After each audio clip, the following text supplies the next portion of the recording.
Action. No, you hadn't made a. I hadn't made a remark there. You just said I was intimidating, and I'm like, why the heck did you say I'm intimidating for? Because I'm gonna speak to you factually. That's the truth. I just told you that because you are intimidating. I think we live in moments, and there's some moments that need intimidation. You need to utilize that trait you have. I need to utilize being intimidated. I want to be intimidated. I enjoy a little bit of intimidation because if you're not intimidating, why the hell? Like, I like being around people that are intimidating because they're probably intimidating because I'm an intellect. So I feel like they might know more than me, and that's okay.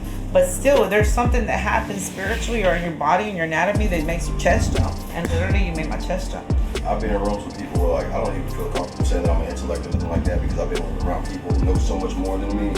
And I'm like, you know, I just know that I want to know more. I want to be able to be in the room with people who can teach me so much. I agree with you. I just want to be in a perpetual state of learning. I just want to be there. And it's frustrating because, like, when I be kicking it, like, niggas don't want to learn. Dog, why don't want to learn with me? Like, play with me. Pause. I don't want niggas to play with me. That sounds very homoerotic. I want them to have fun with me. Like play with thoughts, bounce thoughts back and forth, like sure. Playing ping pong. Let's have fun. Yeah, like, I agree. It can be fun. Thinking is so fun. It's so sapiosexual. I told you this a long time ago. I was sitting in Virginia, laying on a bed. I was just watching deers and jump over all through the creek water. You know about it. Animate that if you like. If it was true. I opened up my blinds like this, and I'm right by a pond, and there's a tree, and there's a beautiful bird stopped there, and then there was a deer, just like another deer, and they were drinking from the pond, and I was like, "That's Bambi every morning." I gotta be very specific. This is an audio experience. This is the first time on the Greatest American Live that we have an audio experience, an audio adventure of life, right? You want to know who this wonderful person is, man? This is Miss G. Thank you. And who am I? Shit, I have to be in the embodiment of what the channel is. Yeah. And collectively, we the Greatest American Alive, man. I'm just the voice of you, Bill. Like, we all go through this thing, like, on a daily basis, trying to do the best that we can. That's it. That's all. And so, like, sometimes you laugh, sometimes you cry. I've known this person for, like, the majority of my life. I've known this person more than I have not known this person. Yes. And so when we talk, hell, we talk. Like, I think that the power of conversation is the most potent thing that the world has ever, like, communicating ideas is, you said sapiosexual. Fabulous. I don't even like the fact you said sapiosexual. The first time a girl said sapiosexual to me, this is what it got me turned on because Facebook was like a very new thing. As it should. And she was a very beautiful woman, and I had posted something, it was like a poem or something, and she was like, I love a sapiosexual. And I was like, I heard that story. What's that? I heard the story. I'm like, what's that? And then she told me what it was in the comment section. This is all in the comment section. It's going down in the DMs. Really? And so she said what she said, and my baby mama, my ex-wife, she said, I like sapiosexuals too. I was that was a good one. That was nice. That was nice. Yeah, but then it came. This was well before this real super LGBTQ plus IA plus infinity and beyond Buzz Lightyear movement came into fruition. And so then later, they talking about because you're sapiosexual, you're part of the community. No, stop it. Behave yourself. When did that happen? I'm just saying how. Oh, they were trying to like say, okay, these are all the different. I'm asexual, I'm a sapiosexual. They want to grab, however. No. So because I'm attracted to a person by their thoughts, I'm aligned with a guy who wants to cut off his wine time. That's crazy. Negative. And for me to even acknowledge the fact that a man wants to cut off his wang tang is some type of horrible thing. Like, so why do you care about a person's genitalia? I don't care about a person's genitalia. I care about the idea of self-mutilation, right?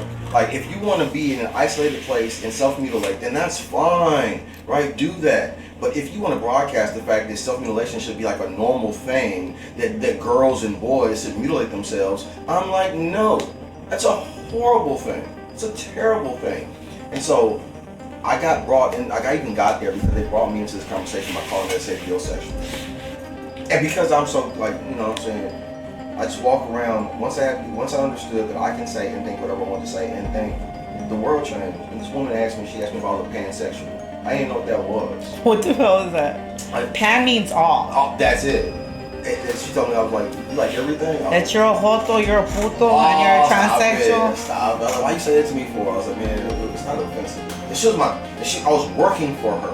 And so when they say me too, it happened to me too. It happened to me multiple times in the workforce where women in a powerful position use their position to try to solicit, they made advancements towards me. They asked me for some wine time. I'm like, girl, stop.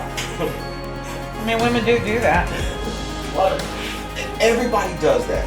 Yeah. When we were talking, I told you, I was like, man, if 50% of men are pieces of shit, then 50% of women are also pieces of shit. But I they just agree. want to acknowledge it. I agree. Why would women say pieces of shit? I totally agree. That too offensive? No, because it's the truth.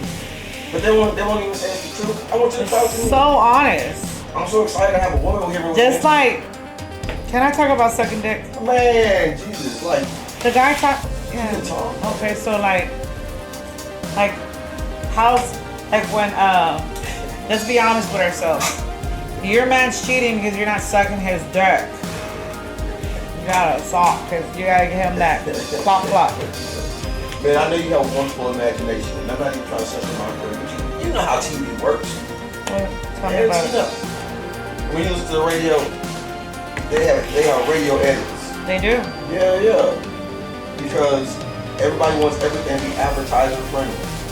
Like, to be organically you and distribute that information over a large platform will get you flagged, banned, canceled. Okay. Sucking. I mean, have fun with me. I say I like to play with ideas, Yeah. So I take out the microphone and so you get scared. Nah, I just want to be honest about things. So like, okay, then not that. About keeping up at home. Hold on. What? Be real. Like you ain't never heard a head. Head. Okay. Come on. All right. Brains. Jeez. Yeah. She want to say shit in the most flagrant way possible. That's what Nigga I'm sucking talking about. man's dick. Like what the? Like, come on. Can you bleep that out? Sorry. We running it. All right. So so head, What's happening brains. now? You got to give your man brains, and we got to be honest about that. If your man's cheating, he's probably just dirty. Then that's okay. You chose him, so take a look at What the mirror. is cheating? I don't know what women call cheating because I'm into What certain. do you call cheating? Nothing.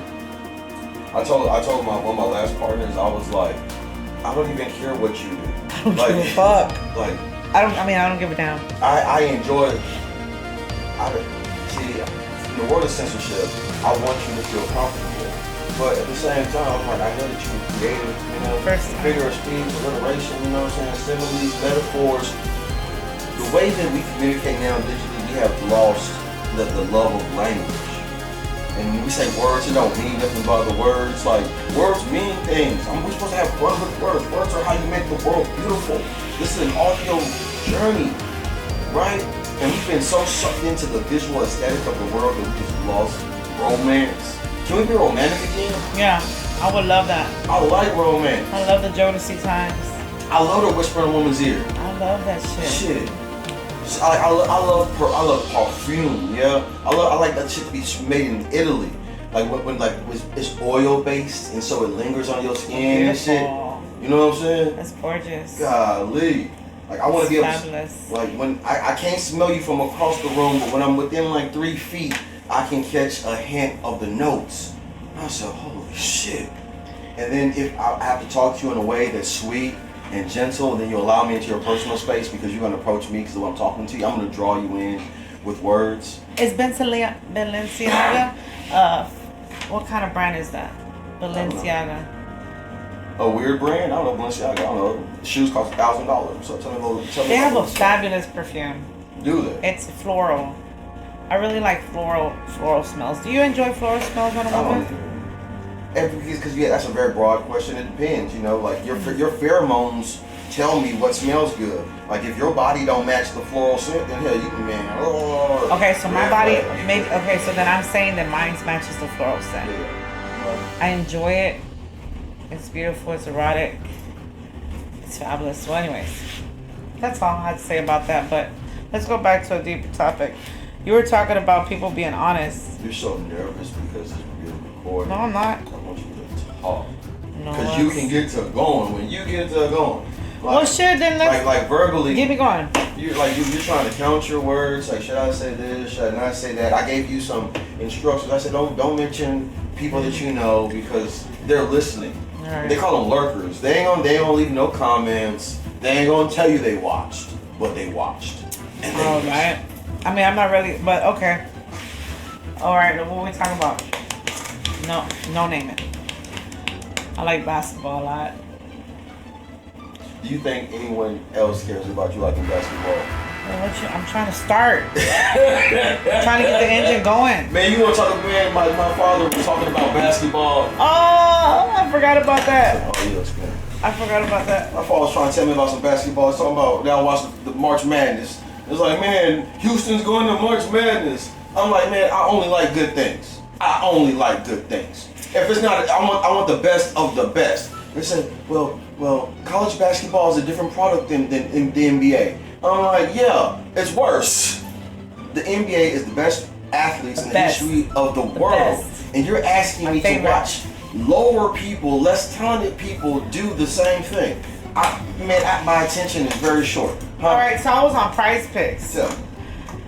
They put me onto Prize Picks and I played it. They gave me all that free money and then I played it and I won the real money and I kept the real money. But on Prize Picks, you can really gamble on the NBA, NFL, fighting, violence. I hate Prize Picks. It makes me angry. Why? Once I found out that 97% of people lose, they got the deck stacked against you. It might be like 93 or something. Like 7% of people actually win money. I did the exact same thing you did. I put in the $5 and they gave me the $50. I turned the $50 into $138. They sent me a check and I ate a hamburger. Facts. I clocked out at $368. You clocked out at what? $368. Oh, and so I was happy that it happened, but to know that they're giving away $50, that tells you that it's a cash cow. They're making money hand over fist. Yeah. I'm watching my American people because I only care about American people, and most of the time, you talk about intimidating and now I'm dominating the conversation, but fuck it, this is an audio. You are intimidating. I've been intimidated this whole conversation. I just want you to run with me as fast as you possibly can. You can't catch me, I'm the black ass man. And so to watch Prize Picks happen and to watch people go broke, it makes me angry. That's sad though. First of all, you need to have control of your money. You gotta have some type of relationship with your money. If you can't keep money in your pocket, you're gonna have other issues in life. Because you actually like, well, this is me, my personal thought, because I'm all about credit, I want to have good credit. My credit is fucked, and I can't manage money very well. Like, I aspire to manage money well. I aspired to one day, and I did it. Tell me, I'm in the beginning stages still, but I crossed that huge, difficult bridge, which was really huge, hard to cross. I just don't like that argument. The person says, when I say gambling is bad, and you say you should manage your money. These, like Prize Picks. I gamble, but I manage. Joe Budden is the most influential podcaster in the black sector, and him and Drewski is one of the most funniest comedians in his segment, and they use these two prominent black voices to siphon money from a community that doesn't have no money, and that makes me angry. Like, I want everybody to get to the bag. Can you get to the bag without destroying your community? Can you get to the bag without exploiting your people? It's called sellout. Man, damn, I didn't say that. I mean, everybody's playing the advertising game. I'm in the media industry also. And so a person says, what do I like to do?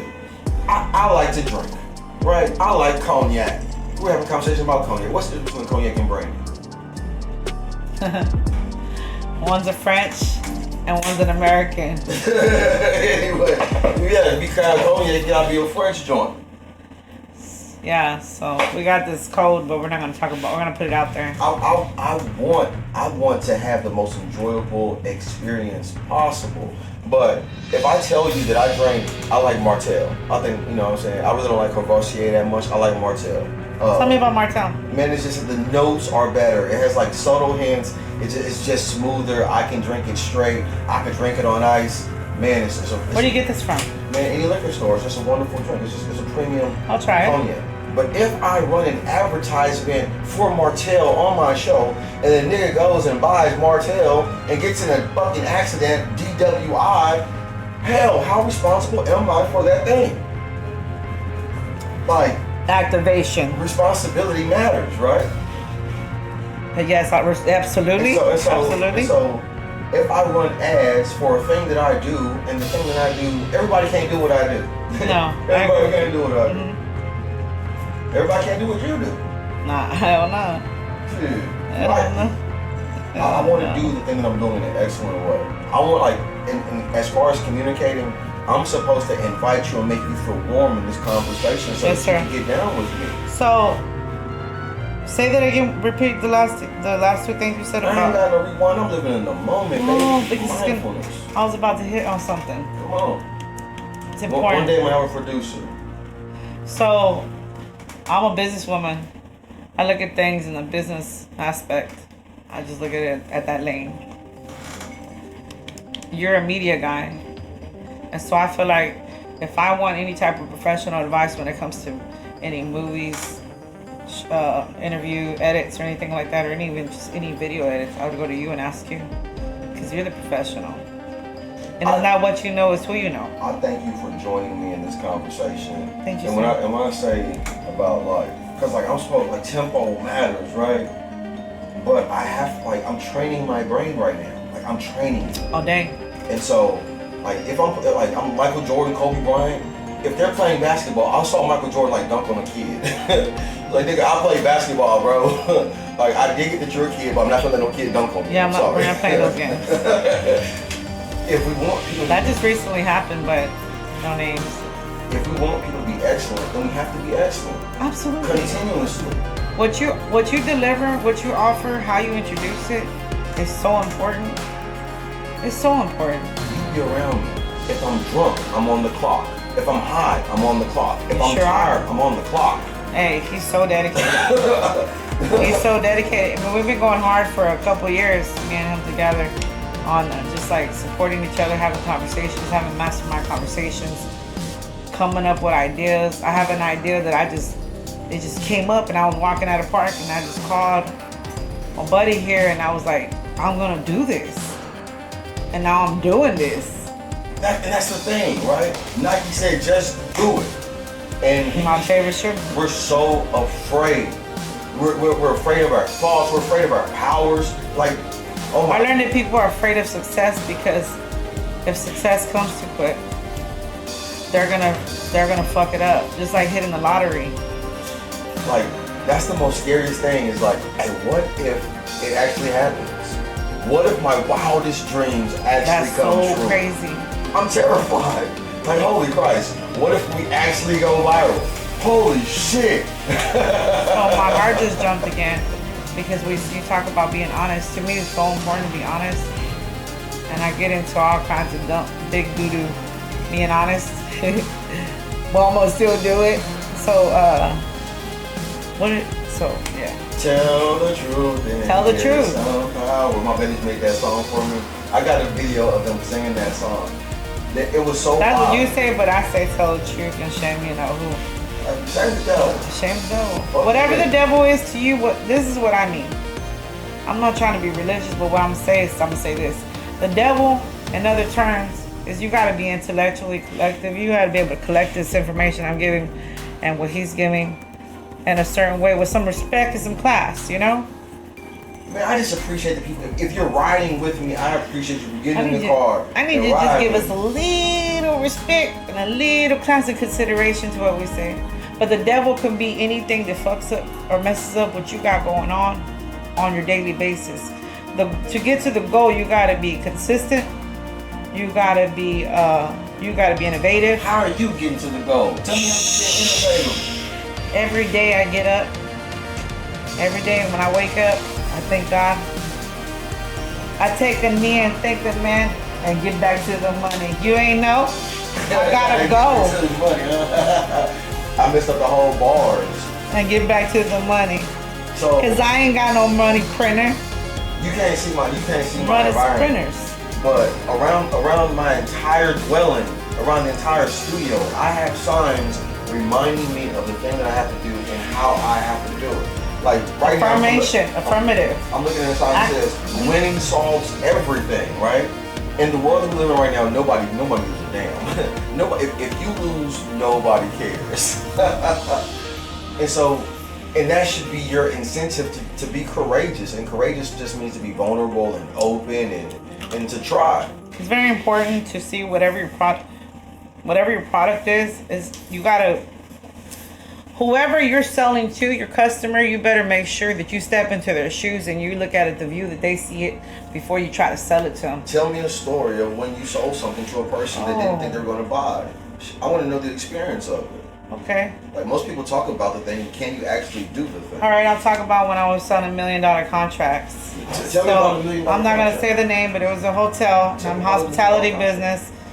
I was given a paper, a pen, and a salary and an offer, and I was told that if I sold to these big places like these huge hotels or some sporting venues in I'm gonna say Houston, Texas, I would go up there dressed to the T, best I can. What was I, like 23? So I showed up, and I went in there and I talked to the big wigs, and we sat down and we negotiated contracts. And he was like, the main guy there, he was like, you know what? What service were you providing?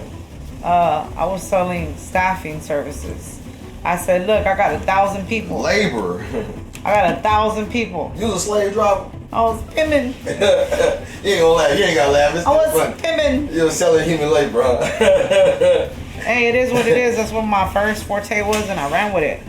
Do you know how hard that was? I get called at 3 a.m. My chef just quit. And I'm like, what you want me to do about it? It's 3 a.m. We're going to open at 5 a.m. We gave you the contract. You promised you were going to deliver. So deliver. Click. I said, oh, man. So I got up and started looking through the books. Everybody named.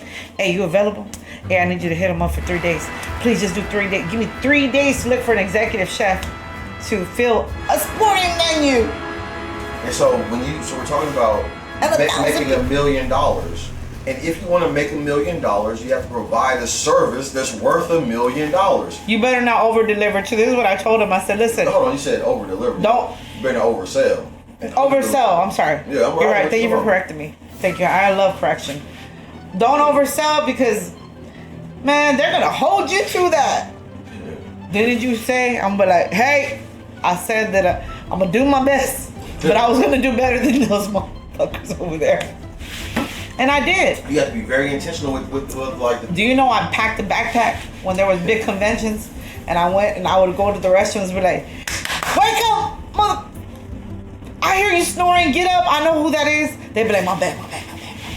Can't smoke cigarettes upstairs, man. You better get back to work. You better get back to them dishes."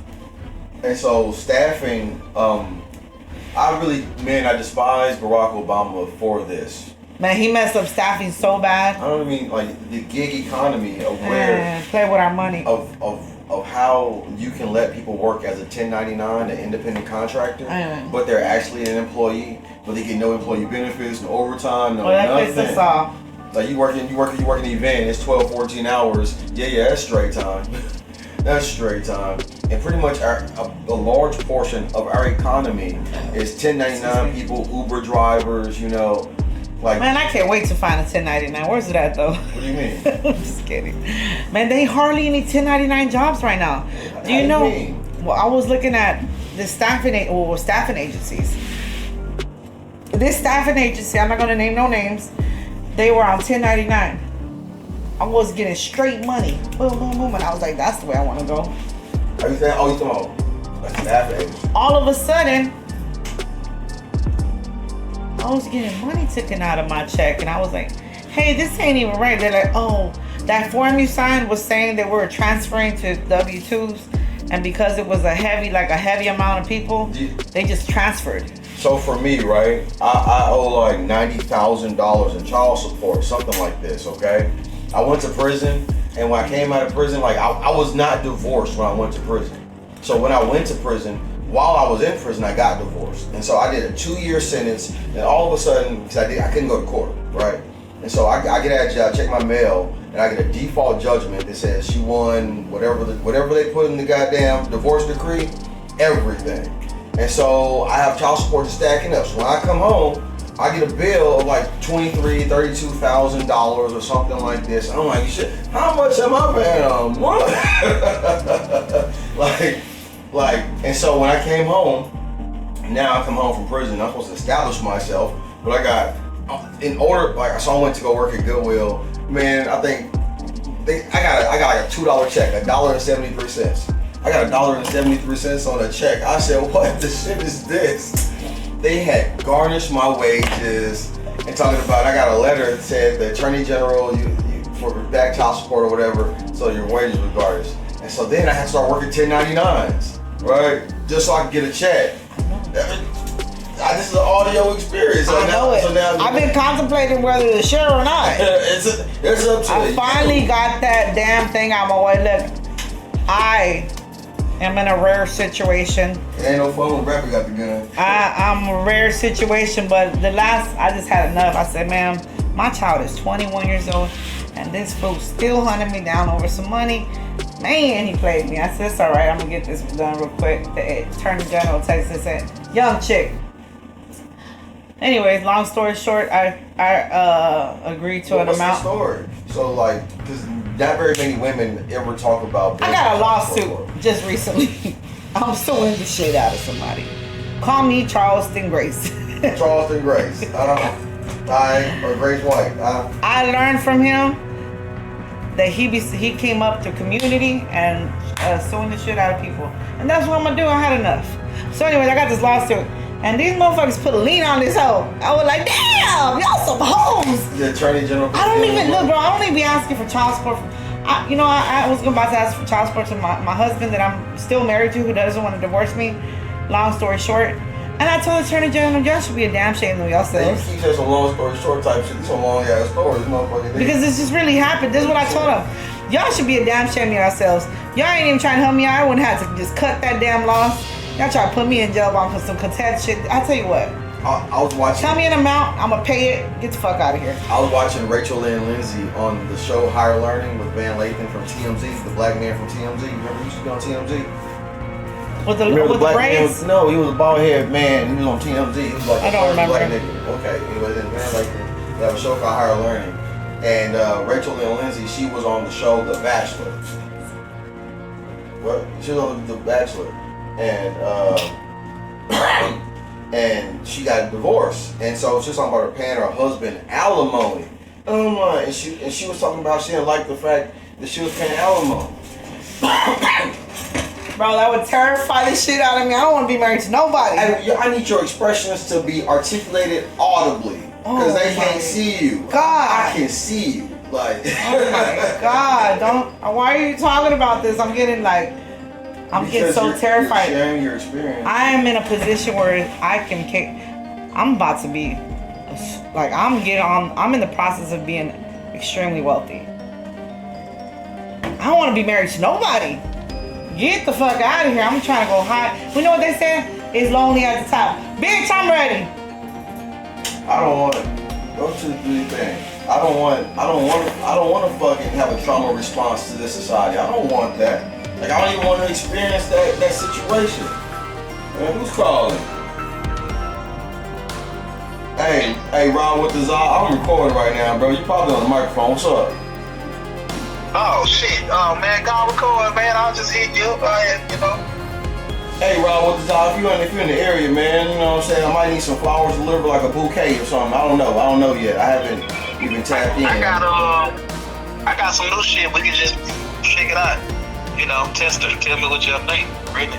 Oh man, I would like to smell your flowers. Pause, nigga. I don't want to smell your flowers. Come on, man. Come on, man. Come on, pause, man. God damn. Hey, you want to record tonight? I don't know, bro. I'm just chopping it up, having fun. I mean, because you got to do the thing tomorrow. I'm just saying, I don't know. I You got to rush it. Nah, right now, we're in the moment. We're being mindful. We're having. Yes, we are. And some Ukrainian vodka or something. Howdy. Ukrainian vodka? Yeah. From Ukraine? I wouldn't trust that. But alright. Nah, I'm just playing. Nah, I'm in the area. I'm gonna pass by. I got some new shit. Alright, bro. I got a bunch of new shit, actually. Alright, bro. I'm gonna pass through the ball. Alright, see you in a minute. And so, I don't even know where we was at. We about to get some flowers delivered. Your order's ready. Pick up. You got mail. I'm looking at how the world has like transformed in such a way where there's so many things I don't like about our current situation. And but I don't want nobody to stop it. I just don't want to make it like it's cool. I'm excited the dollar's going up. What? I'm excited that the dollar is going up. Man, listen. I don't even. Tell me what that means, because people are protesting in America right now. Well, I went to Mexico just recently, and the Mexico peso went from, since I've been there, from 2024 to 2025, it went from 16 pesos to $20 to 20, I think it's 21, almost 21 peso for $1. And they say, hey, they were clowning on me the last time. They're like, the dollar's going down. They're going to delete the dollar. Now they're talking about, hey, the dollar's doing damn well. Dollar's going up. I said, shoot, I see it. You know who hates dollars? Who does? Rich people. Rich people despise dollars. Oh. You know why they despise dollars? Because they know that a dollar is a depreciating asset. A dollar continues to lose money over time. A dollar is never going to gain money. It's never going to be worth more tomorrow. Like over time, through inflation, the buying power of the dollar decreases. So you know what rich people do? Oh, they buy gold coins? They buy assets. They buy as many assets. Absolutely. That's my plan. I wrote this plan 2018. That long ago. It sounds insane to say that the dollar, they don't want to hold no money.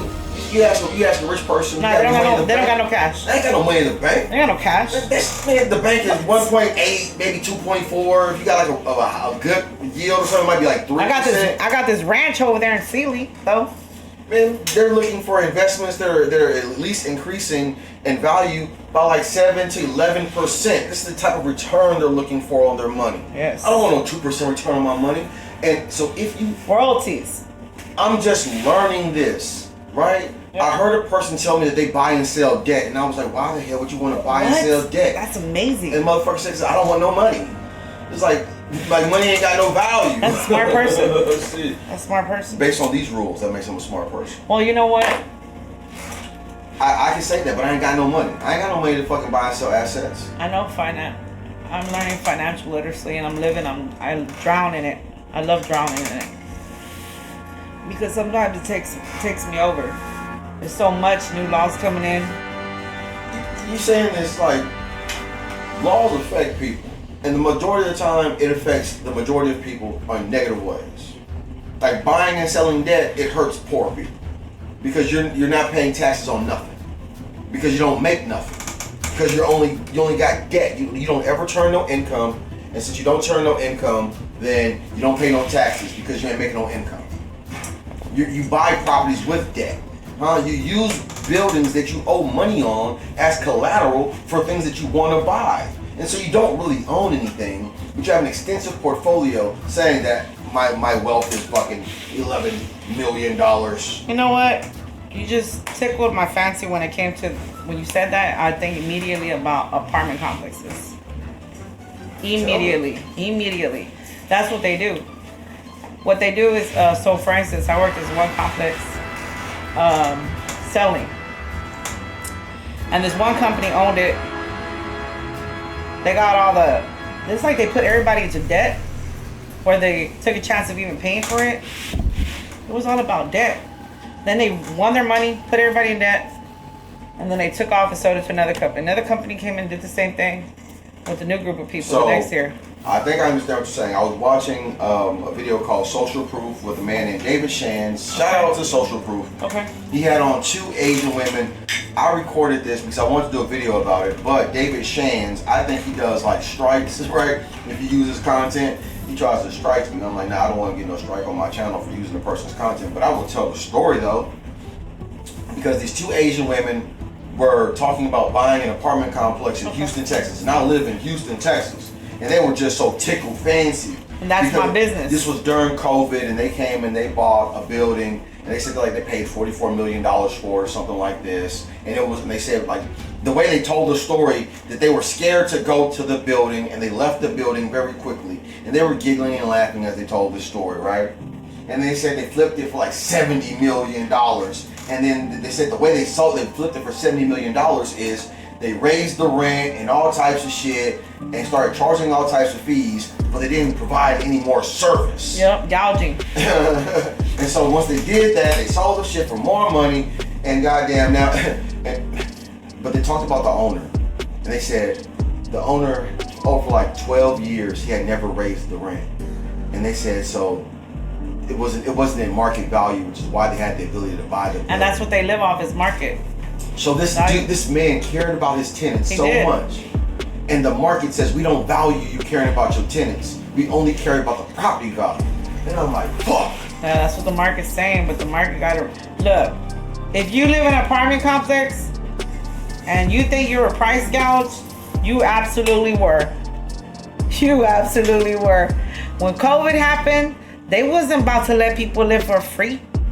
So a company called RealPage and 4 other management companies, look it up and you'll find it, are being sued like a motherfucker. Sued like a motherfucker by the feds. And if you ever went to your apartment and said, hey, listen, why are you charging me more insurance again? We already arranged that. We already fixed that. Or why am I being charged double on trash? Oh, it's just this and it's just that. We'll fix it. She gonna feel so uncomfortable. We've been on this person has been on missions with me to do very challenging things. She talked a person into starting up his own internet radio station. He funded it and everything, and she didn't miss a beat. Put a microphone in front of her, and oh my god, she gets so coy. She crosses her legs and act like a little shy ass girl. Well, give me a little time. Shit. I understand. I'm drinking a little bit. I'm talking shit. That's fine. That's supposed to motherfucking. It is supposed to, because that's the only shit that makes me get hyped. Get loose. Yeah. So anyway, so he right. I did that. And I'm just. You know what? I put the jack. I'm the one that turns the jack for you because you need to jump. So you got a great idea? Jump. I'll stop that ass. As soon as me, as a content creator, as a business person, as an entrepreneur, as soon as I found out that the way people get wealthy is by exploiting 95% of the people, period. I was like, shit. That sucks, but it's true. And they'll never say it. Like every person who has an audience, they want to monetize their audience. Buy my hat, buy my course, buy my shirt. Man, if you want to buy, you want to participate, hell yeah, that's what's up. The Greatest American Alive, I got ball caps. You can buy them, you can't see them. I wear it every day in all my videos. I'm wearing it right now. Watch all my damn videos. All right, so look, I'm wearing it right now. So look, the only thing, I'm going to give you some word of free advice. I usually charge, I get paid to talk. Not now, because that's my boy, and I will pay him for this moment. Hey, you sitting over here. I pay him for this moment, but my point was this. If you got a great idea and you don't believe in it because you don't take action in back of it, you got to put action behind an idea, and that's gonna. It's like giving a slap in the ass to somebody, and I did that, and I do that. You do what? You're a consultant. You're a financial consultant. Like, tell me what it is that you do. You have to be very specific. I'm a brand curator. Hell yeah, that sounds amazing. I visualize ideas. Can you bring an idea to fruition? Absolutely, and I have. I've made multiple companies in the United States of America and outside of the United States of America very wealthy just by the ideas. And I didn't understand the power of my ideas. And I used to be like, why do people all come around me and give me stuff, give me cars? What was it? Because my value was so heavier. I'm over there laughing to the bank, and I'm over here with a damn bitch has leased car. Tell me what that They giving me mileage, they giving me laptops, but they were running to the bank with millions of dollars. Explain what that experience means. So, for instance, I negotiate business. I analyze that experience right there. You said about you were in a leased car and they made millions of dollars. What does that mean? All right, so me and this, we negotiated a business because it was going into bankruptcy. It was me and 3 other people. We stepped in. The district and the owner, me as a recruiter and advisor to personnel from commercial stance. I went to a crane company that built cranes, but they were about to go into bankruptcy. They needed like 300 welders, in a week. And I said, this is the plan. This is what we're gonna do. You're telling me the process. So listen, were you running a staffing agency? Were you working No, I for just a got staffing hired agency? from a staffing agency. You were hired to a I staffing was just agency? hired. Okay. They were telling me, we're gonna give you a run for your. We're gonna see what you got. You were hired to a staffing agency at what position? They gave me as a commercial recruiter advisor. Commercial. Okay. Commercial This is recruiter the time you was advisor. in Virginia. No, I was in Houston. You were in Houston. So they told me. Mustang time? This was like 2011. You said a lease car. Like you said, they gave you a lease car and they'll make $50. Well, I'm gonna tell you what happened. That's why these bastards were making millions of dollars, but I didn't find out to the end. So this crane company was gonna go into bankruptcy. What we did is we negotiated. They said the only way we're gonna negotiate you, the staffing agency came off and said we're gonna pay your debt.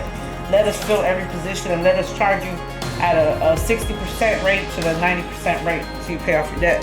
Yo. So we did that. And they said the only way we'll sign is who's gonna be in back of providing us personnel. And I was like, dun dun dun dun. I said, me. Okay. A little tiny little girl, right? Right, boom. So boom. What does that even mean? Like, That means that they asked me for 300 welders in a week. nah, I'm just saying you took confidence in that. Like I see you at I was working out like You said crazy. tiny little girl. I just had my child, but I would work out every day How you dedicated. visualize yourself, you see yourself as a tiny little No, I was a tiny little girl at the time, because that's how they saw me. okay. That's how they saw me. They were like, look at this little girl, thinks she's gonna do something. And guess what? I provided them with more than 300. I said, look, I came from an industry where if they asked me for 1,000 people, I staffed 1,000 people plus 500. When it comes to customer service, when it comes to staffing, like You gotta have backup. man, You gotta have ABC. I want to talk to a woman. I just do. Like, I think we got to a place where we can't even say the thing. Like, I want to hear niggas talk about sports, right? Like, I don't want to hear a chick talk about no goddamn fucking NFL because she ain't never been playing sports at a competitive level. Like, not at a high level like that. Why would you talk about it? I'm saying no. Man, this got to, because I don't even like the place that we are right now. I'm saying this because you mentioned your gender was being a woman, and I'm like, when it comes to being the best staff, you're just the best fucking staff. That's what I was trying to show them. I'm just saying, it ain't matter if you're a girl, nothing. Like, I'm black. It don't make a fuck. I gotta do the best job possible. So then after we won that contract and we did that and I staffed them, they were like, I said, where's my cut? I'm saying, you a dope ass motherfucker. You a dope ass motherfucker. You ain't no dope ass person because you got, you know what I'm saying, pussy. You a dope ass person because you got a brain. Y'all got a plan. You got thoughts. And I put action behind it. Shit. And then I sit down and I say, Jesus, let's do it. And we in. Yahweh, hell. Yahweh. Yahweh. Yahweh. Jireh. King of Kings. Lord of Lords. Lord of However Lords. you want to take it to, man. Everyone Prince of believes. Peace. My friend. And for me to like to have faith and to believe in anything, it's a hard transition because Chick-fil-A, sometimes I want a chicken sandwich on a Sunday. And say, chicken sandwiches on Sunday. Because we honor. And to have the belief system, because we're talking about business, and to have the belief system that says I'm going to lose $1 billion, or hundreds of millions of dollars, or tens of millions of dollars, whatever a Sunday would produce. Because I think I would love to get out of church on Sunday morning and go give me some goddamn chicken biscuit. Oh no. You know what I'm saying? I hear what you're saying. I used to say that, but you know what? That faith, boy, that faith. These things. That's been the most profitable thing in my life. But I think Chick-fil-A is an independently owned company, and because it doesn't have the pressure of people, corporation, you know what I'm saying? Overhead. Hey, them niggas say that you have to. We need these points. We need this stats. You have to we make need a this profit every quarter. We need the bottom line to look like this. Every quarter, you have to be profitable. But I want to see my kids. I don't give a damn. Who gives a shit about your kids? My child's birthday. I don't give a. Do you want your job? I respect competition at a high level in anything. I was talking about the NBA because I don't want to disparage women's sports or anything. Like, if you want to go and goddamn play, go play. I don't want to go watch WNBA. But I'm just saying, don't expect me to. I like them. Don't think that I'm going to pay you money when or a substantial amount of money when I can go watch a better product that's more entertaining. That's not how the market works. You can't force somebody. The market got messed up when they started. This is where I started laughing at it. I said, man, I'm a businesswoman. I'm not about to play with nobody. You are not gonna manipulate me or gaslight me to go watch some shit that I'm not into. I'm not into that. You're doing it right now. In the Olajuwon, Michael Jordan, Curry. The WNBA I want to see them. Is the biggest psychological experiment that's worked. Like they're that. like telling me, if you don't like the WNBA, you're a misogynist. I don't even like being around bitches. I don't like being around men bitches or women bitches, and that's all of them. You know, my daughter called me. She hit me up today. She said she antisocial personality disorder, oh, wow. formerly known as a sociopath. Go ahead. Formerly, make sure you get formally. I don't want none of that whiplash back. I didn't say. I'm saying. So look, I found I'm having a granddaughter. The thing that you just said. Okay, for me to put a label to the thing, all of a sudden you said, I don't like no bitches, no male bitches, no nigga bitches. I don't like myself. Sometimes I'm like, bitch, you get on my goddamn nerves. We could have made that much money, but you want to sleep in and shit, or you want to like, you want to go smash tonight. Look, you want to we want to try to have integrity, and that's cool. Like perception and shit matters. Reputation matters. Let your reputation precede you. It matters so much. Fuck all that shit. But they know what's up. Every person that gets to any place of prestige is a psycho killer, egomaniacal, narcissist that ain't gonna take his foot off the gas. I'm gonna go get it. I was called a villain multiple times, and I was like, by any means necessary, I'm gonna be successful. Man, I'm gonna be successful. If I gotta exploit 1,000 employees, I don't know about that. You do. I've done it. It's like, why are you scared for? I've done it. If I'm selling product, no, but I'm hiring people. I've done it on accident. Wait, hold on. I Stop quit doing playing, it. Please. I quit doing it. If I'm running a business, I have to employ people, and I have to employ them. I have to pay them. I have to make more money in an hour than they make in an hour. And so, why wouldn't I though? So if I make $100 in an hour, I gotta pay them like $14 an hour. I know it's like this. Because I also have to pay other people on logistics. You know, like supply. I gotta ship shit. You gotta if you're on a 1099, you ain't gotta worry about none of that. We're doing. Hold on. I'm talking. Man, I own my company. Listen to what I'm saying. Okay, I'm sorry. So if I own my company, so we're doing business. I said 1,000 people. So if my company's making $100 an hour, and I'm paying you $14 an hour, and then I still gotta ship the product, and so I got, you know what I'm saying? I'm paying multiple people. So I got people in the warehouse to package the product, and then I'm paying the shipping fee. And so now just my cost alone, I might get to like $62 on $100. And so what's my profit on that? Right? Whatever the number is. And then for that to happen, you're looking at me like, I don't want to make more than $14 an hour. And I'm like, nigga, you're trying to negotiate your wage, and I got a whole back end of wages. This is the cost of doing business, right? And so I have to negotiate your wage the lowest rate possible so that I can have the highest return on my investment. And you can't get overtime. Nigga, I'm trying to make some money the same way you trying to make some money. We just got a different hustle. Like I want to give orders, you want to take orders. You hear me? Yeah. In a relationship, it's reciprocal, right? If I'm a man, I'm trying to give some dick, and you're a woman, you trying to take some dick, huh? If I'm a business, I'm trying to give some money, huh? You trying to take some money. So, so I'm paying you for a service. Nigga, do your job to the best of your ability. Do it to your best ability so we can get this process going. Now, if you got a shitty ass owner and a shitty ass boss, then I feel sorry for you. God damn, you work for a shitty ass company. I hope that you develop skills to go work for a better company. But this is how the market works. If you're having job problems, I feel bad for you, son. I got 99 problems, but that shit ain't one. Why you ain't no motherfucker, man? Most of that shit. I don't understand what the market is. Listen, I am leveraging off the fact that people want to be workers, and it's not my fault that you want to be a worker, because I'm a good person. You want to be a worker? I'm gonna give you a job to do. Come here. I'm gonna pay you good too, but I'm gonna teach you something. Why are you talking like that for? I'm a worker. It's the truth. I can't allow you to talk to me like that in front of my face. I gotta clock in. Well, listen, clock in, and then let's talk. Because I'm clocked into what I get per diem, and I get the whole thing. And when I say I'm clocked in, I own my company, I own my business. I respect that so much. So don't do that to me again, because I'll be clowning. No, because I respect. Yeah, but I'm quick to apologize. I respect the people who are doing the work to make this whole thing listen, go. A lot of people, look, don't talk about yourself. A lot of people want to be workers. What do you mean? they forced me. I try to put people on like some intelligent mastermind, genius shit, and they talking about, well, hey, how many hours am I gonna work?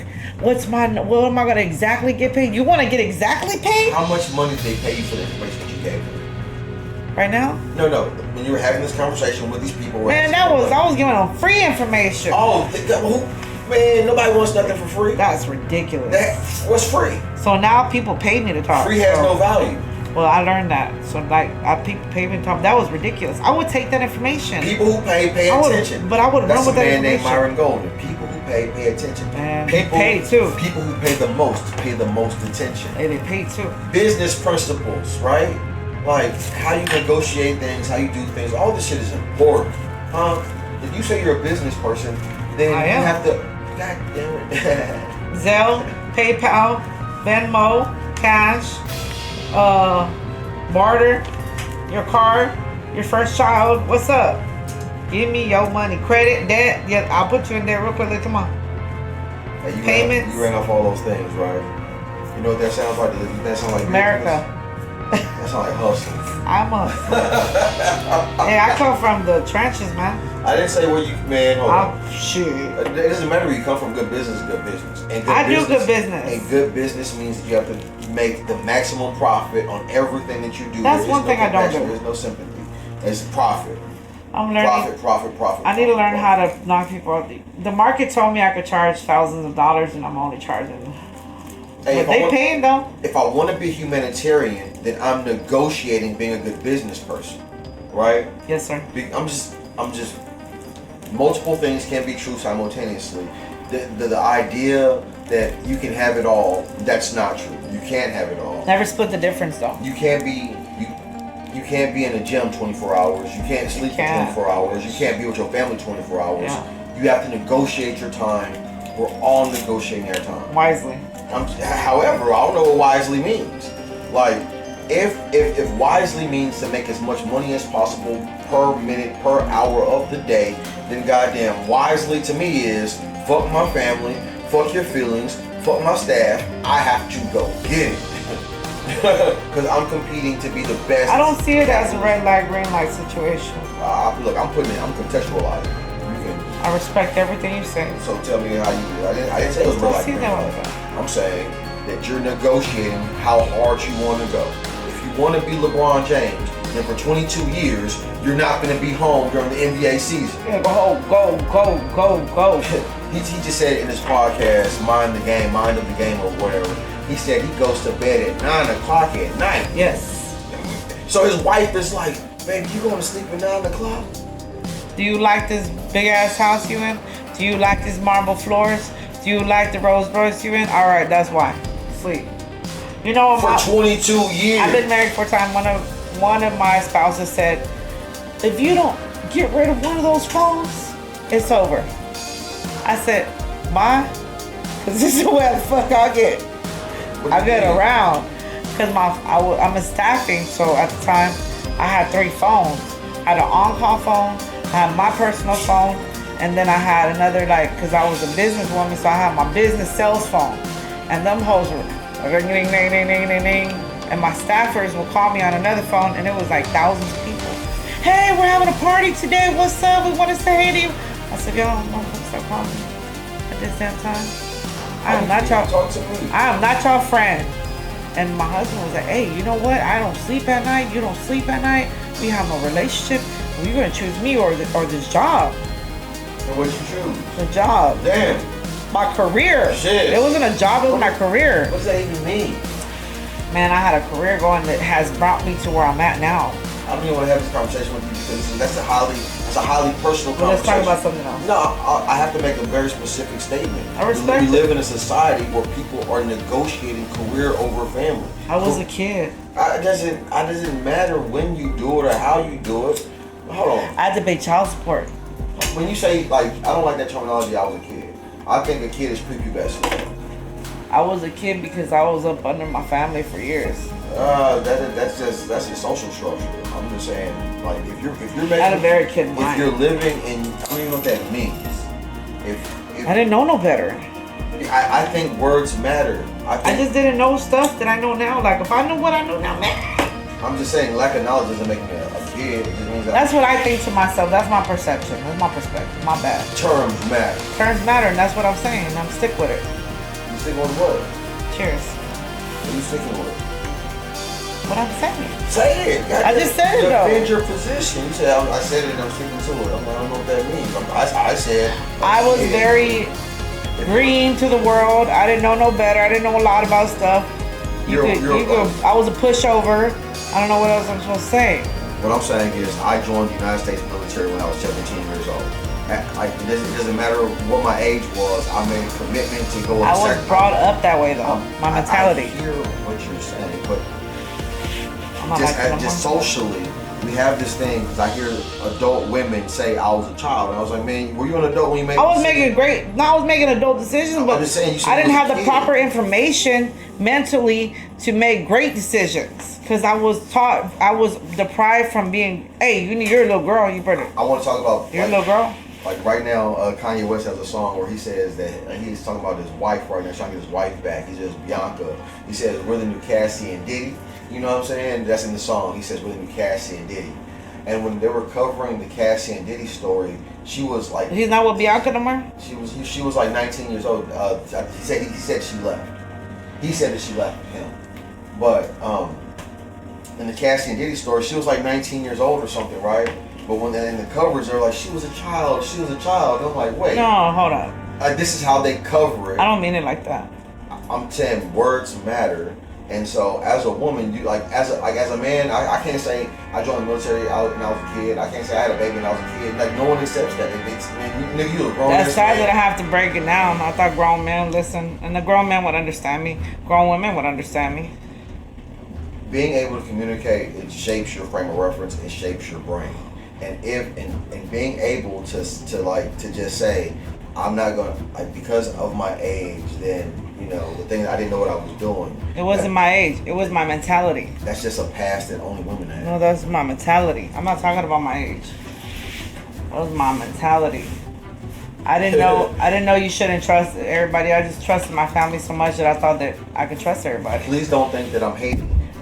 I mean, this is my experience, so it doesn't matter. Listen, I'm just saying, when a woman uses words in a specific way, it can mean prison time. Are you trying to make this like a sexist conversation? Listen, how's this? I mean, I don't really enjoy having like sexist conversation, but if you want to entertain it, we could do it. Is that a sexist conversation? No, I just know that we're tapping into that, so let's do it. Ooh, I ain't never scared. Let's go. You sound just scared. You get this whole like, you're like, oh man, is this what we're doing? Because that's what it felt like. That's what we're doing. I only tap into what I feel like. My pussy tingles when that happens. I think that you would quickly say that accountability matters, especially in business. Accountability always matters. Hell yeah. So if I'm start doing business, but you also got to play chess or whatever, and if bluff. I decide to do business, I'm doing business. I'm saying, choose to compete. Listen, I also bluff. I also play chess. I also play poker on them boys. So like, business ain't just always about. You know what? I'm sorry to say, business ain't just always about being a straightforward kind of dealer. That's not how it works. If you want to be a great business person, you gotta have some kind of cutthroat. And I'm sorry to say it, everybody does it, but nobody wants to admit it. People say it's cutthroat, like, so I don't know, for some reason people who come into your business and you came up with the all plan, the idea, the all everything, and they want the same portion that you get, and this shit is wild. I'm like, hold on. Because what was you doing before we... No, you don't get the whole portion. You can get a percentage because you started from the beginning with me, but you ain't... This is my idea. You're just a part of it because you're like a tool. I mean, I'm sorry to say it. You're a tool. You're an accessory to it.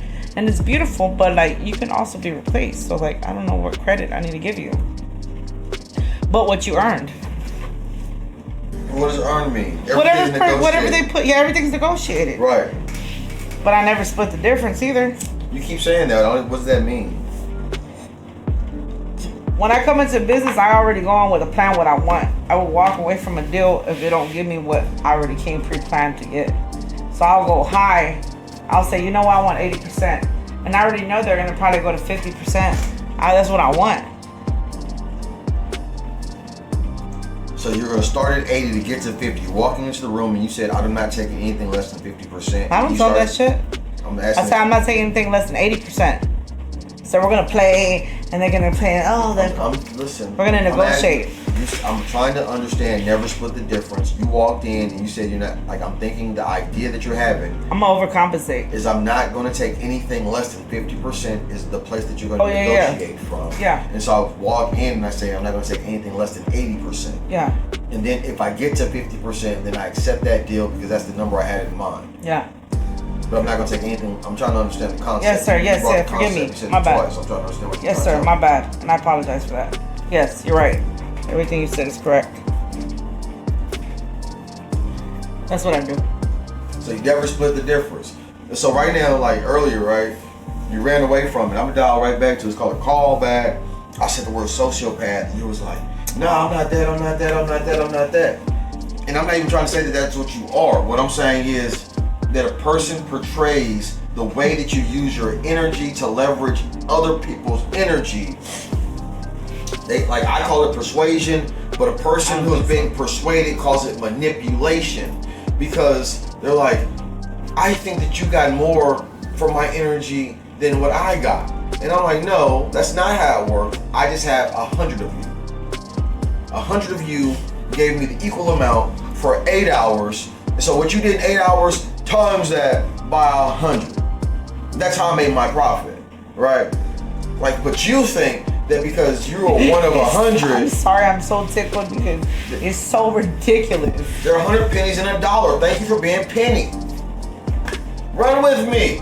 That's a 100 pennies in a dollar. Do you know players get chose? Do you know I just chose you as a player? Some people are quarters. Some people are ounces. Some people are dimes. So, and I'm a whole gallon. I'm breaking down a dollar. I don't know what you're doing. I'm breaking down a dollar. Oprah was told by, what's his name?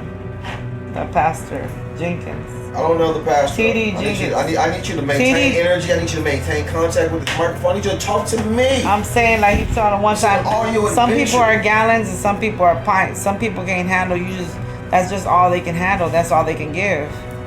Just switch up the analogy on. That's fine. I understand. You gotta be the person where their capacity is. I understand. I don't expect anything more than what you already presented yourself to be, and then I take 50% of that away because I know you're full of shit. At least you're gonna at least give me 15%. So you but I'm gonna liars? I'm a big what? I'm in the business of people.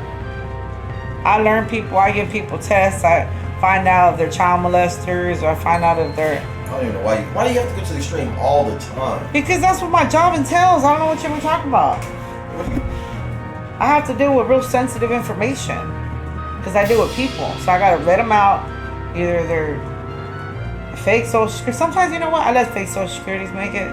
Because if I ask you percentages, like, that's a very low percentage of people that you deal with. That's a very low percentage of people in society. But it's like, it's very inflammatory, you know. Like, all right, let me not talk about that.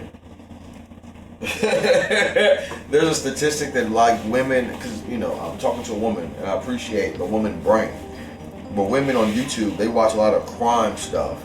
They're like I don't even know why do women want to watch about, like, death and murder and being, like, abducted and shit?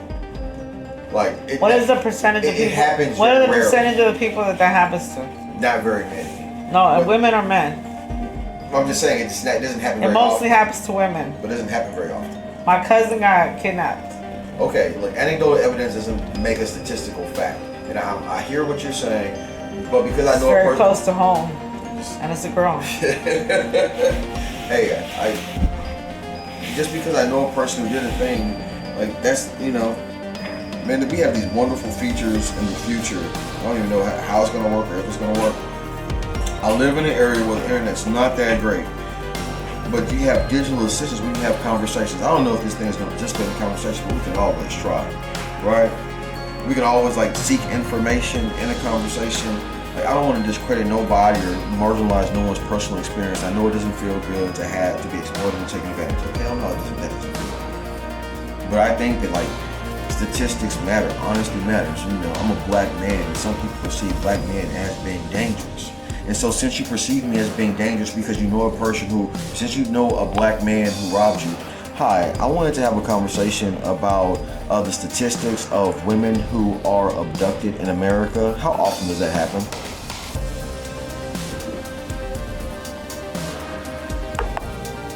Man, ChatGPT said the question is too big and we can't process that right now. We're gonna keep trying. I'm just saying that that's my example. That's why I even had the pushback.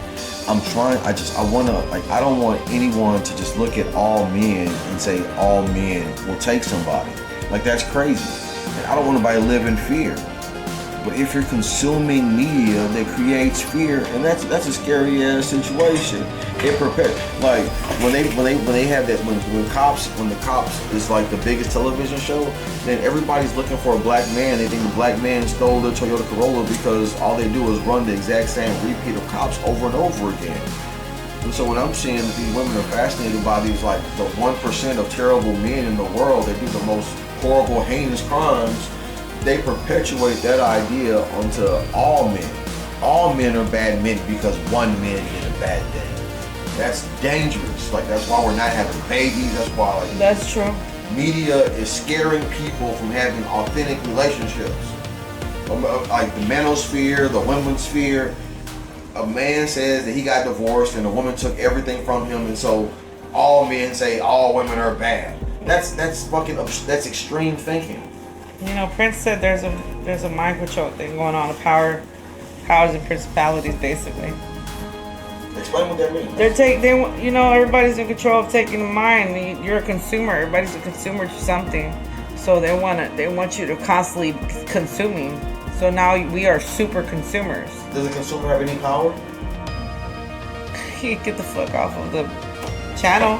Just because they're selling shit, do I have to buy shit? And there's so much of it. I'm just asking. There's so much into consumerism and marketing. Bro, they tap into your psyche, they tap into your frequency, we tap into your frequency. We got 15 seconds to catch it because that's what the competition is now. What do you call a person who has data on how a brain works and they use that data to manipulate people to make money? What do you call a person like that? Business? Is that what you call it? I want to know what you call it. I want to talk to me. Let's see. What do you call a person like that? You call it in the market. Oh, this is a market now. So people. Hey, if you want to make money, this is what you got to do. You said it earlier. I'm a villain in the market because you know what? The market's very competitive. So I turn into a villain, and then I take my villain cap off when I go home. Why are you yourself in a negative way? Because it's the truth. It's a system that exists. That's what they force you to do. You have to turn into a villain to tap into this big money. I don't even want to have this conversation because they say you're not supposed to have this conversation in mixed company, but I'm a black man having a conversation from an honest experience. People look at the economy of slavery and they be like, man, if I lived back then, I wouldn't have no slaves. Could you imagine saying that I'm hiring black people in an economy where everyone else is enslaving people? The other people who are enslaving people, number one, they're probably going to lynch you for being a dummy, or if they don't, you just won't make no being money. A dummy, because I'm about to do that. I'm doing that now, so like I don't know. You're challenging what I'm saying. No, I'm not. If everyone owns their slaves, and I say I'm gonna pay people, then like you can't compete. Their labor. Oh yeah, no, I agree with that. I'm just saying. No, I agree with that. I think there was I misconstrued it. And all I'm saying, I said it wrong. That was the economy. And so you can't go, like right now the economy is you fucking file business papers, you have to be a C Corp, S Corp, enterprise, whatever. Yeah. You could be a damn fucking church, whatever, 501c, whatever. These are the business entities that you can be. This is the game that we play. So if you go and want to do business, if you don't try to profit, then you don't have a business. That's all I'm saying. You ain't got shit. If you don't try to profit, you don't have a business. And whatever else I do, I'm choosing to care about people more than I care about my profits. And by doing that, you go out of business. Man, I was doing that for a little bit, and that you don't make no money like that, and I don't do that no more. I made an announcement. We understand empathy, but we do not feel sympathy. Like, that's not our business. I'm a business owner. I gotta make money. I have to pay to get things done. Yeah. But you know, man, some people suck. They're very not good at their job. They should probably get a different job. Like, hell, this is the truth, right? And it's the worst thing when, man, hiring people is like the most expensive thing that you can do for your job. It can make or break your business. It really is. People steal, people lie, they show up late. If a motherfucker shows up late, then I miss a deadline. I'll break a contract. Now I gotta hire a lawyer because I'm being sued because I missed the deadline, because we're talking about tens of thousands, hundreds of thousands of dollars. Wow. And the motherfucker's like, nigga, you wasn't here. I felt so guilty. You missed for the you production. saying And I'm like, fuck. I'm a late person. Man. And so when you're delegating tasks and you're hiring people, like, I know that you think that you're valuable. Nigga, because you don't see the goddamn books. And if I showed you the books, you wouldn't even understand. Like, wow. Is that a map? Motherfucker. You hear me? I hand you the map and you can't even understand the motherfucking map. Huh? It's so disappointing. Nigga can't read a compass, huh? How do I get there? Motherfucker don't know what a compass is, huh? So disappointing. I've been there. I've said, oh my. I'm not trying to marginalize anybody. I'm breaking down the market. I'm breaking down being a person, an employee. I feel like PTSD is kicking in because I've been in those situations where I'm just like, how is this even possible? How do you see it as a map? Why did you sign up for this job? Hey, most people, like, because I love you being here. I don't want you to, like, be my guinea pig or whatever, but I'm just saying this is a real life event. I want to highlight this, you know. Most people, because I talk, and they look at me and they say, man, that's the easiest thing in the whole entire world. Hey, I want you to come and articulate your words and thoughts for an extended period of time. And man, in a dynamic way, continuously, hell yeah, and improvise, right? Motherfuckers pay money to go to like New York schools and shit to go and learn how to do theater, right? Motherfuckers, in Houston it's called like HSPVA, Houston School of Performing and Visual Arts, right? They go to high school to learn how to control their diction and tonality. They study for years to learn how to perform. Man, this is art. Yeah. The ability to have a conversation. It's a that's skill, an art. it's a talent. That's a skill. Hell yeah. Yeah, absolutely. Man, you talk about at some point in time we're talking about sapiosexuals, man. It's like it's falling in love verbally, emotionally and shit, like connecting with. Have you ever seen that movie Bedazzled? Hell yeah, tell me about it. What's his name? Brendan Fraser. Man, I love that actor. Hell yeah, tell me about it. So Brendan Fraser, every time I think about us, me and you. Tell me. You and I think about whenever he turns in, not the gay part, but the part where tell me, come on. He turns into the articulate guy. He walks out of the elevator all play. I'm like, man, that's me. That's me and my boy. That's my dog. Me and my dog. Man, I'm like, man, that's I saw Bedazzled in the movie there. I love that movie so much. Anytime I go with somebody, I said, if you don't like this movie, I can't fuck with you. And he was at the time, like he was like such a big, like he was big. And I don't even that movie was so good. You watch it right now, and Skinny White Women, movie. They're no longer in. Like what that woman was, like that aesthetic of beauty. I think this was before Kim Kardashian. You know, she's still beautiful though. Who? That lady actor. Oh man. That's gorgeous. No, that's the kind of beauty that don't die. My whole life out, man, shit. Yeah, you see Pamela Anderson. Yeah, but that lady there is still just like model beautiful. You know, guys still want supermodels as wives. Shit. Man, people who want, like, if you're being, that's like a subjective thing.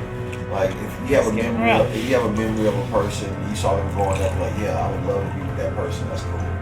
Right? Mm-hmm. But if not, this is just an old ass lady. Keep it about wow, man. I'm like, shit. You can't talk about a woman's age. I'm so sorry. I don't talk about your age. That don't make no sense to even talk about somebody's age. God talks about your age. Who? God.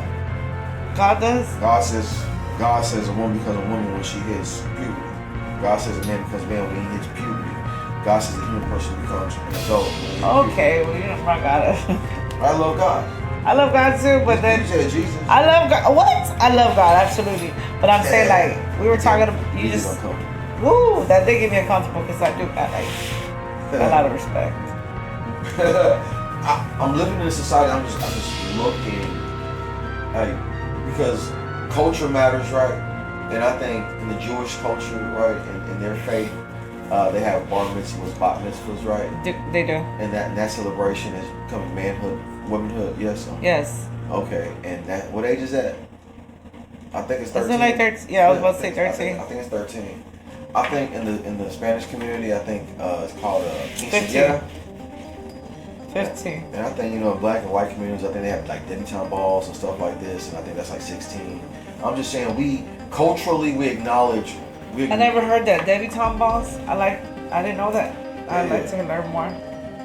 It's like, what I'm saying? It's like, and these are all very formal experiences. These are very formal acknowledgements. And Would you like some of this with your... Maybe.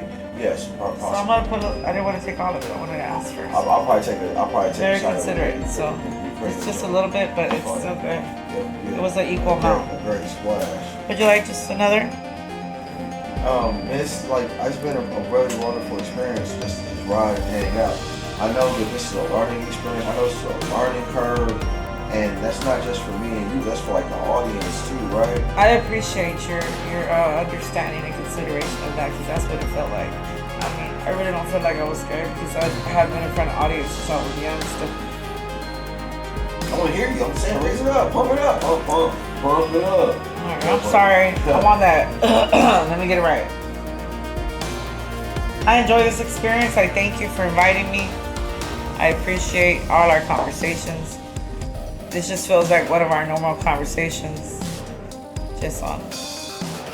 We always talk like this, and I appreciate it. It gives me a boost. It reminds me to do things. It reminds me to just level up and remember that I am we're the diamond in the rough, I think, and I'm grateful for it. So I talk for a living. Like, I develop ideas. I do too. Right? Yeah, we do. And so I find myself as a social critic. I have to analyze society and see, man, how can I say a thing that's a catalyst to get people to respond to the moment, right? I just want you to think about it. And I want to say the thing in the most provocative way possible just to get your attention. And I'm like, hey, is that the thing that we're supposed to be doing?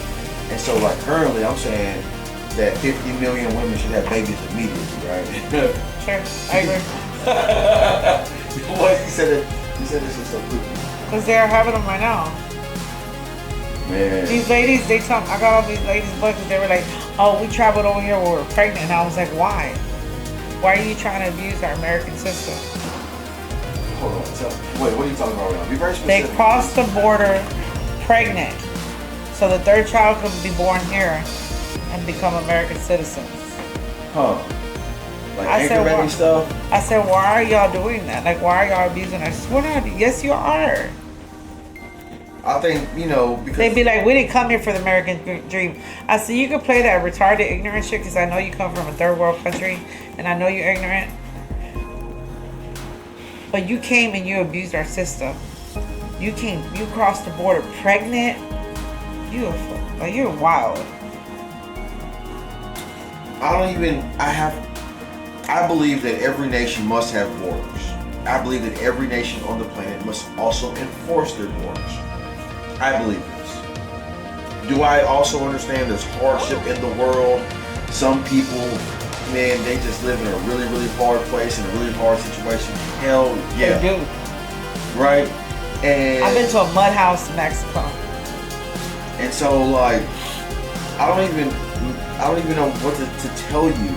Like, I don't know what to do. I don't know if what the things with Donald Trump, if sending people home and to sending people to places they're not from, I don't know if that's right or wrong. Right? But I've broken the law before. I have. I've done bad things before. And unfortunately, man, sometimes you get punished for the bad things that you do. Listen, I go to Mexico and I make sure I get out before 180 days because I respect the law. I go to respect the law and I expect them to come over here and respect our law. Sometimes you have bad laws, and I think then you should negotiate better laws Sometimes, you know, if I don't even understand law, I think then people negotiate using collective power. This is how we use power historically. You march, you protest, you divest, you remove your money from their system. However you can bankrupt a store by not shopping at a store, right? Mm-hmm. Like, these are all tools. Everybody's negotiating power, but if you don't have an honest conversation and say, this is the role that I play in this game, in this dance, you know, you're leading, I'm following, however the negotiation is. We're all doing the best that we can, yes? We are doing the best Damn, that we I can. lost her, man. Shit. I was listening to you. Can I develop ideas? Hell yeah. I'm developing them. Hell yeah, you can. It's just a For broad. shit, It's just a broad spectrum. Like, it's so huge that you don't know where to grasp. Like, what do I hit on? Like, it's so ginormous. It's such a huge topic. I really like percentages just because it puts things in scale for me. It makes sure that things aren't arbitrary. And when you find out, so I don't want to put like an actual percentage, but when you find out that most businesses fail, like most people are like, man, I want to have a restaurant. And you see a person, Oh my. when you see a person, like I look at business different now. The way I see businesses is changed. If I see like fucking a beautiful building, I'm like, that's expensive. I see like a big ass sign with lights and shit, I'm like, that's expensive, right? I see fucking matching uniforms and shit, I'm like, that's expensive. I'm counting the overhead. I'm looking at the flow of traffic. I'm like, how the fuck are they paying for this lease? And then how are you turning a profit after you pay for a lease and this staff? I want to understand how you're turning, like, this is high. A lot of them are in debt. That's what I'm saying. You're probably making money if you're a franchise. The thing you just said, you said it so casual, like, well, hell yeah. I know the truth. Like, it's a passion project. They fucking borrowed hundreds of thousands of dollars. You tripped out. You fucked up. I always wanted a restaurant.